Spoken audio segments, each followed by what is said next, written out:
If you have a problem with someone on your team, your boss might have told you, make sure you document everything, build a case for HR. Well, half of this advice is right, and half is dead wrong. Leaders and managers aren't lawyers. It's not our job to build cases against people.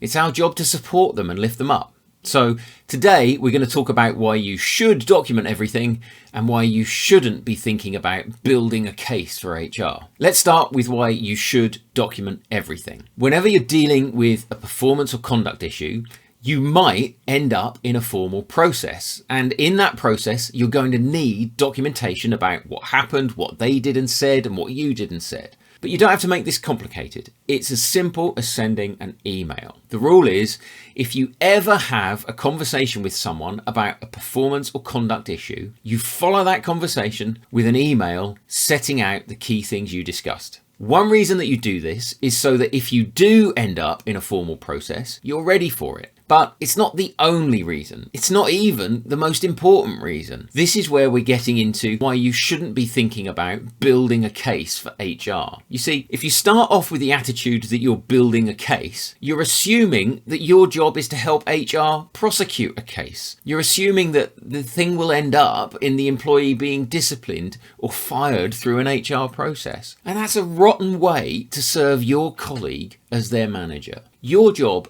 as a leader is to do everything you can to enable your team's success. It's to do everything you can to grow the individuals that report to you. It's your job to challenge and encourage your people to give 100% in support of the business. If you have a performance or conduct issue to tackle, your job isn't to build a case against them. Your job is to help them by giving them every chance to turn that issue around. The main reason to document conversations in writing is to help you create clarity for your colleague and give you a reference point should you need to come back to anything. And yes, if you get to an HR stage later on, you can use those emails or notes to demonstrate that you did everything you could as a leader to clarify expectations and support your colleague.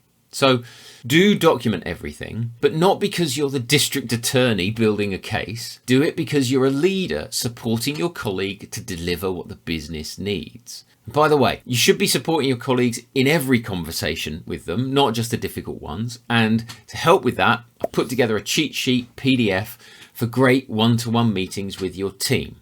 You can grab it at leadershipjetway.com/perfect1-to-1. And I'm giving it to you because I'm all about helping new leaders make a flying start. All right, thanks for watching. Thanks for subscribing to the channel for regular tips for new managers and leaders.